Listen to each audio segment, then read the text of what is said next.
Hey y'all, welcome back to another day of UmbrasDarkness's speeches, I guess. This is day 2 of me trying this YouTube thing out. If you guys still like the content, still want me to keep going on, please subscribe. Please give me a thumbs up. Whenever we reach 100 subscribers, I'll do that typical giveaway thing and do a $20 Google Play giveaway. More details about that as once we get there. But I do want to say thank you for the tremendous support and the tremendous amount of respect I got when I posted my first video. I was super nervous about it. So thank you guys for everything that you've done. Thank you for making me feel so accepted and so well liked by the community. Without further ado, I would like to get into the topic for today. The topic for today is evolutions, in case you can't tell by my opening screen. Today I'm going to try and stick to my main account just to show you all the evolutions. I don't have them all available on any other account. I have some mistakes here that I'll tell you not to do, and I have a basic guideline, a basic order of what I believe is the correct order for you to do. So to start it all off, the very first thing you should do with evolutions is max rapid product, hill develop, and basic combat. Simple as that. I'm not really going to get any more into detail than that, but every single one of these 1 stars should be maxed. That's the very first thing you should do. Once you have rapid product, hill develop, and basic combat done, you want to start working on evolutions in a little bit more evenly manner. So I break this down into one category, which is your March units, one category, which is your additional buffs, which would be soldier healing, basic military, insect, and advanced combat, and then one that is your zone researches, which is zone develop and zone fight, and one that is your troop of focus, so carrier ant, guardian ant, or shooter ant. Your first thing you should do once you've maxed all the 1-star evolutions, so we're just going to stay down here now because 1-star evolutions maxed. Got it. Let's move on from that. The first thing you should do is unlock Pro Unit and March Unit 1's secondary leadership. You should do that in the minimum required resources. So you should unlock primary leadership, 3 out of 5 on gather, 3 out of 5 on transporter, 5 out of 10 on these, 1 out of 1 on march speed, and then 1 out of 1 on secondary leadership. Once you've unlocked it on Pro Unit, unlock it on March Unit 1. Once you've unlocked it on March Unit 1, unlock it on March Unit 2. And if you have March Unit 3, unlock it on March Unit 3. The second you have that March Unit available, you should begin working on it. The second the March Unit is available, you should unlock primary leadership. It takes 0 investment besides unlocking it. And then once you're done with the previous March Unit, you should be working towards secondary leadership.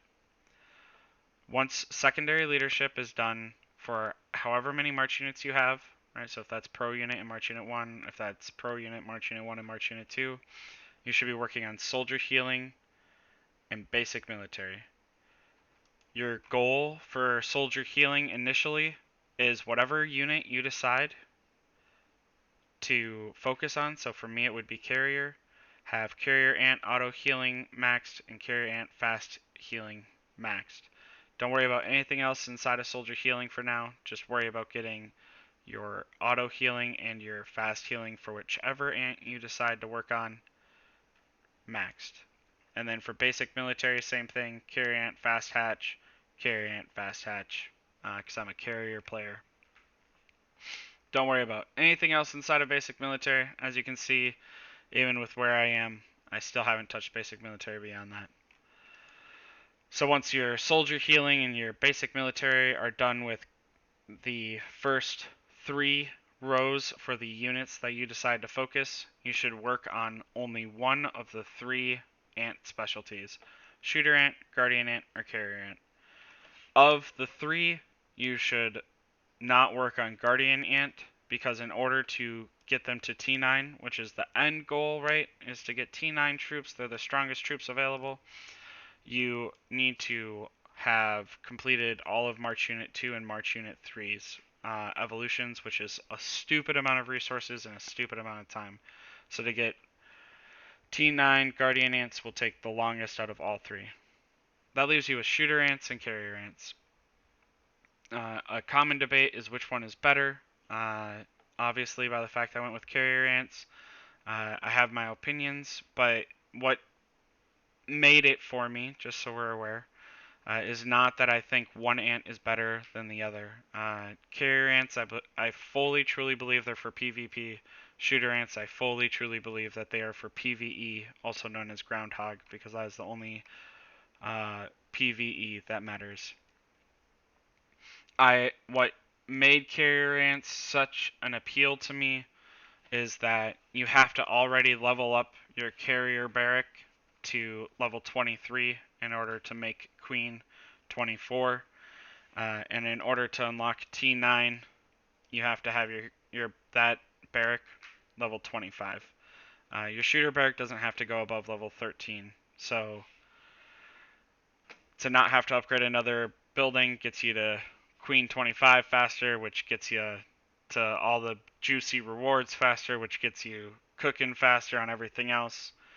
You understand the system in my eyes. The whole entire goal is get to Queen 25, get one T9 troop, and then the game can really begin. So that is why I chose carrier ants. I think that all 3 ants, carrier ants, guardian ants, and shooter ants, have their own place. But that is why I chose carrier ants, is because of how efficient the game makes it to choose carrier ants. All right. So after you've done your minimum investments into the March units, you've done your minimal investments into your basic healing and military. You want to unlock boost. Minimal investment. I'll show you what that looks on Guardian, because I was going for Guardian before I did a lot of research. This is the minimum investment for all of them. You have to max the first 2. Then you can 5 out of whatever the next 3 or the next 4. And then 10 out of 15 the last 2 before boost, and then you unlock boost. By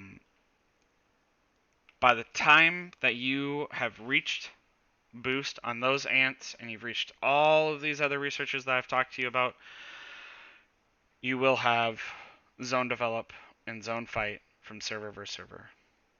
Zone develop is single-handedly the most important research to invest whenever possible that you can. And when I say whenever possible, I mean only do evolutions on evolution day, which is Wednesdays, right? Starts at Wednesday at midnight 30 UTC.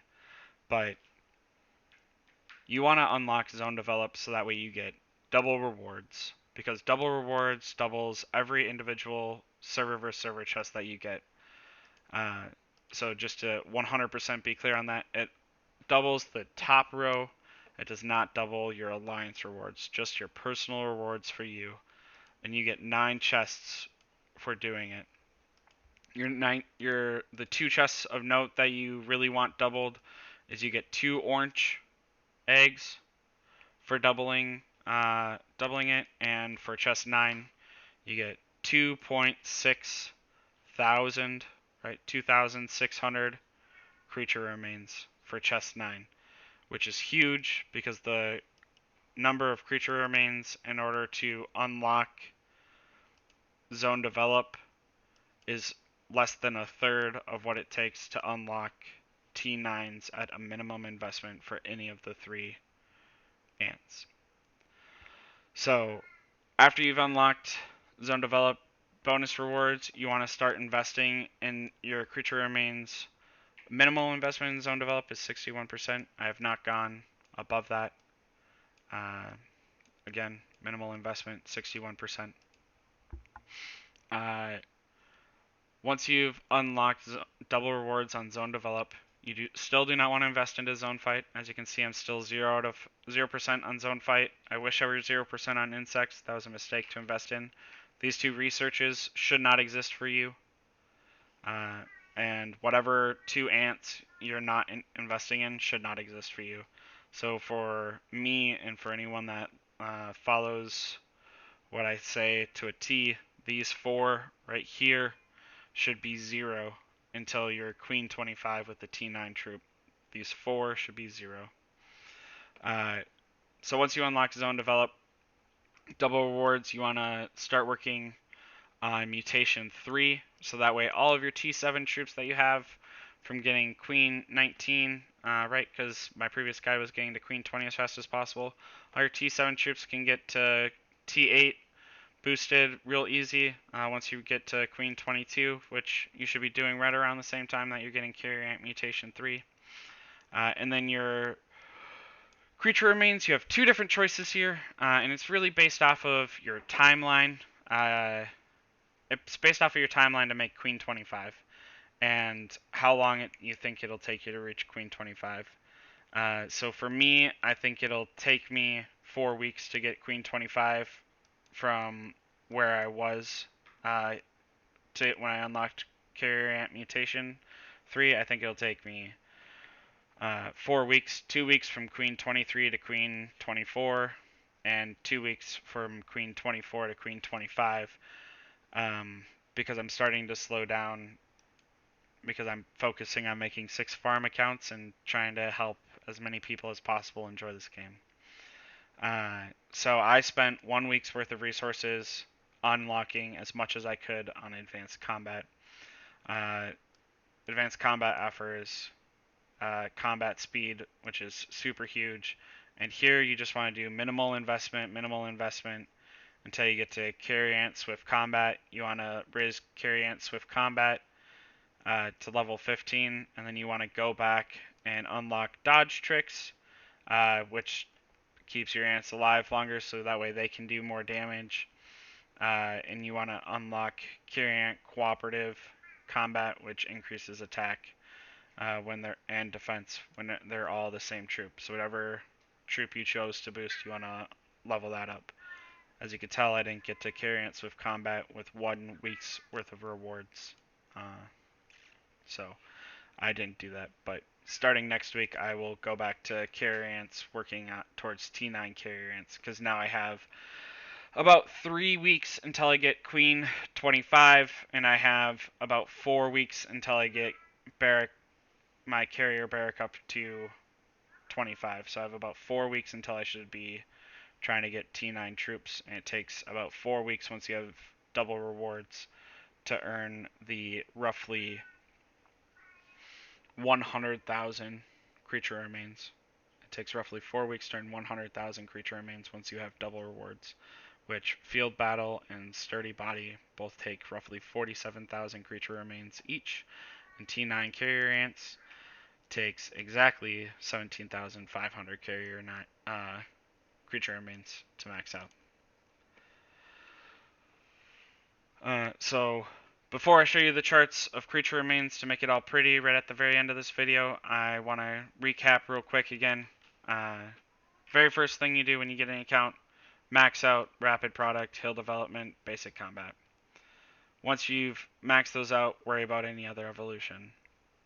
You have a couple of different categories. You have your March Units evolutions, you have your Basic evolutions, you have your Special Troop evolution, you have your Zone evolutions, and you have your Advanced Combat.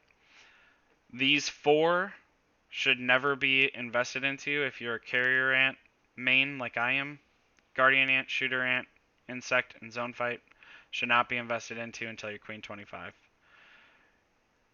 The first thing you should do after you've maxed out Rapid Product, Hill Development, Basic Combat is get Pro Unit and March Unit 1 and March Unit 2 and March Unit 3 to secondary leadership as you unlock those rally centers. However many you have is at secondary leadership, you want to get Soldier Healing to max out the 2 that matter for you initially, right? So Carrier Ant for me, auto healing and Carrier Ant fast healing, and then inside of basic military, Carrier Ant fast hatch, Carrier Ant fast hatch. You want to max those out, and then you don't want to touch basic military until you're Queen 25. Once you've done those two, you want to go back to Pro Unit and March Unit 1. You want to go back to Pro Unit and March Unit 1, and you want to unlock 3rd leadership. And then after all of that is done, you want to start working on boosting your Carrier Ants. The reason that you want to do it in that order is that if you start the server on the day or like within the first 3 or 4 days that you have the brand new server, you should be able to get all of that done and boosted Carrier Ants before your first server versus server. Once you get all of that done and zone develop, zone fight unlocks, which happens your very first server, you want to do minimum investment into zone develop, and whenever you don't have creature remains, you want to max soldier healing, because soldier healing is required in order to unlock double rewards. Once you've unlocked zone develop, you want to use all your creature remains inside of whichever of the 3 ants, again, either carrier ant or shooter ant, because guardian ant takes significantly more to unlock T9s. You want to invest all your creature remains into the ant that you chose to get T9s,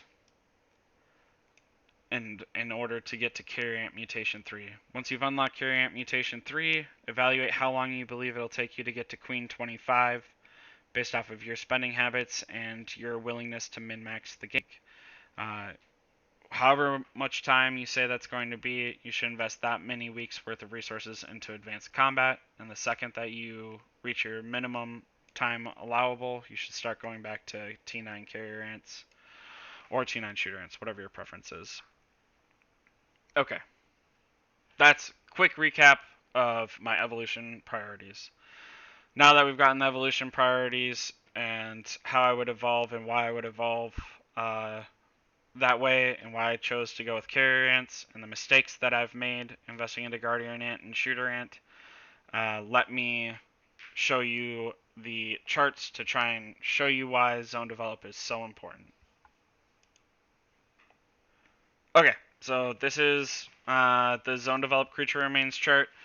Grinch from server 102 has made a bunch of charts. The advanced combat creature remains, the zone develop, the T9 creature remains. He's a super good resource. He's also on the worldwide Discord. And he's given me permission to use these as I see fit. He gives permission to anyone to use these as they see fit. So, as you can see, if you follow the green, which is the very minimum required in order to unlock double rewards at the very bottom, which I've said is the most important one, it costs 57,080 creature remains. The reason that zone develop is so important to unlock for 57,080 creature remains is because you get all of those server chests doubled, and in order to unlock T9 creature remains, it costs more than double what it does to unlock zone development, right?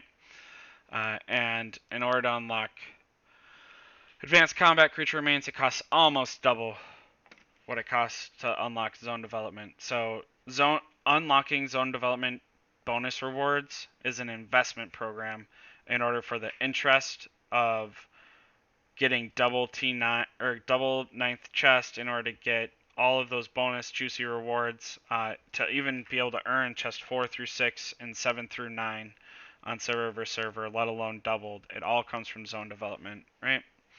And that requires all the creature remains. So until this is done, and then you've unlocked a T9 and you've worked on advanced combat, your creature remains are pretty locked up in this pretty specific order. Once that's done, you can go back and work on Guardians. You can go back and you can max out zone development. But until that's done, your creature remains are pretty tied up. As always, guys, it's been a pleasure. These maps will be in the description below. Please, please, please feel free to ask questions in the comments. Boost the algorithm by talking, obviously. Please drop me a subscription. Please drop me a like. It costs you guys nothing, and it may make the difference on me being able to continue these videos one day. And I would really like to be able to continue these videos. I hope you guys are enjoying the content I'm producing as much as I'm enjoying producing it. If you have any suggestions, I've heard how to make a farm. I've heard what special ants to choose. I've heard the argument of carrier versus shooter versus guardian, which I slightly touched on just now. Whatever comments, concerns, queries, conundrums, quiffles, quaffles, quibbles you guys have, please leave them in the comments. Please hit me up on Discord. I will have all my contact information in the description below. It has been such a pleasure, you guys. I really hope that these videos are making such a difference to you guys. When we hit 100 subscribers, I will leave the details for the $20 Google Play gift card in that video. Thank you, or in the following video of 100 subscribers. Thank you guys so much. Have a good day. Bye bye.